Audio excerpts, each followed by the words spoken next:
Throners, it's Azor Ahai here with another Game of Thrones Season 7 video, and this one will explain Sandor Clegane's vision in the flames, and if Eastwatch by the Sea will be Hardhome 2.0.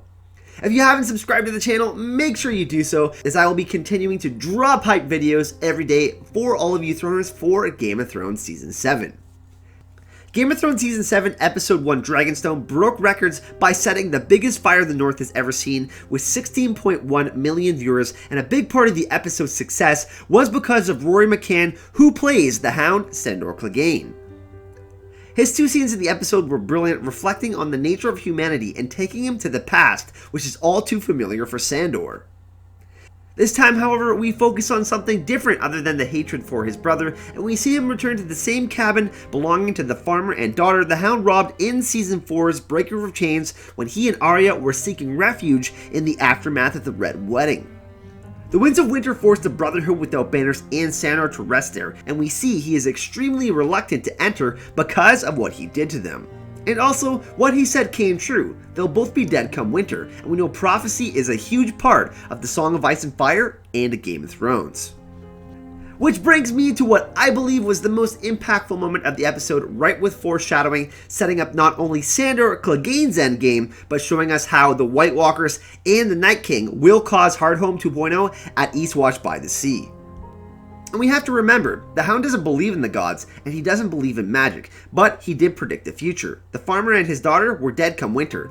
Their bodies were huddled frozen in the corner. That's undeniable. This forces the Hound to confront his past and face his biggest fear in fire while looking into the flames. We have to remember that Sandor is deathly afraid of fire, and for him to look into the flames after Thoros convinces him that he will see his destiny is an absolutely massive breakthrough for his character. He has known death all of his life, fought in countless battles, killed countless people, and served shitty kings. But it's true, there is something more in store for Sandor Clegane, so let's take a look at his vision. Look into the flames. I don't want to look in the damn flames. You saw me bring him back from the dead after you cut him down. Don't you want to know what gave me the power? I keep asking and no one wants to tell me. We can't tell you. Only the fire can tell you. Ice. A wall of ice. The wall. It's where the wall meets the sea. There's a castle there.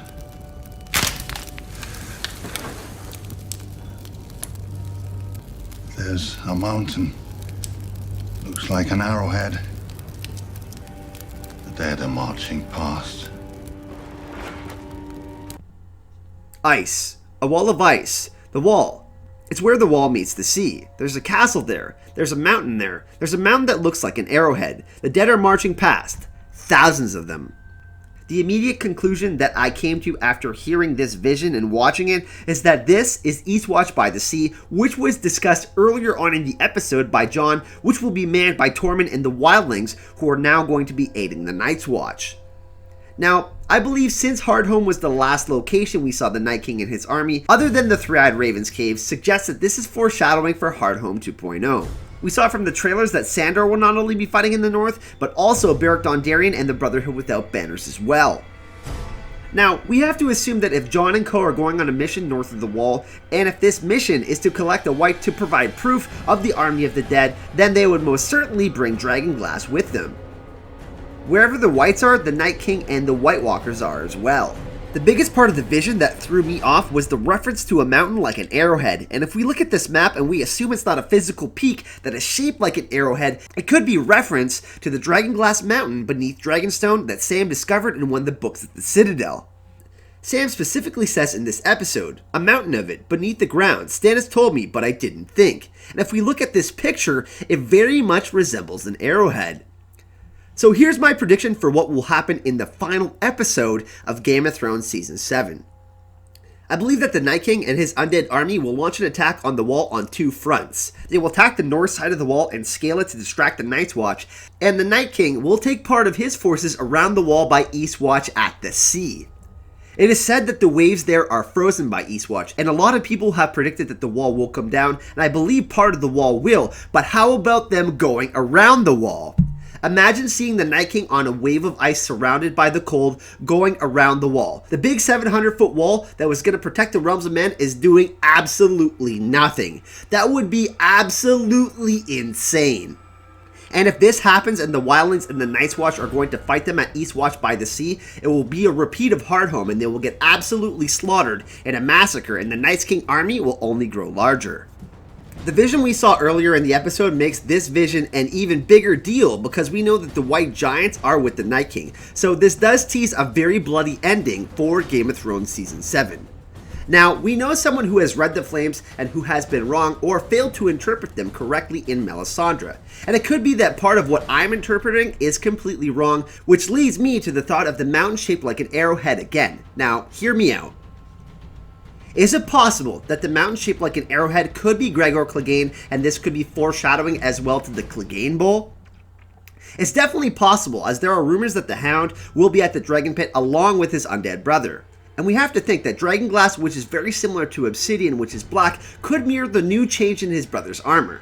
Now, I'm not saying that the mountain looks like a spear and his helmet is the arrowhead, but I have to keep the hype alive for the Cleganebowl. This scene has me extremely excited for the rest of Season 7, and it confirms to me that Sandor Clegane is kissed by fire and blessed by the Lord of Light, a champion of the side of fire. I always thought that the similar trajectories in characters' arcs and that multiple people have followed the Azor Ahai prophecy and that Sandor will be there for the War for Dawn and the endgame of A Game of Thrones. But what do you think? Did Sandor see Eastwatch by the Sea and is it doomed to be Hardhome 2.0? And is Sandor also seeing Dragonstone in his vision or is it his undead brother Gregor Clegane? Let me know your thoughts in the comment section. Let's keep the hype discussions going for Game of Thrones Season 7. If you enjoyed this video, a like would be much appreciated, and since Sandor is my favorite character, I will set a goal of 700 likes for this video. And if you haven't subscribed to the channel, make sure you do so, as I'll be dropping epic theory videos like this one every day for all of you awesome Throners. If supporting the channel is something that you're interested in and you want to become part of the hardcore members of the Azor Ahai community, you can support me on Patreon. I have all sorts of cool rewards, setting up early access to my write-ups, videos, and some extra hype content. Thank you so much for watching, and 7 blessings.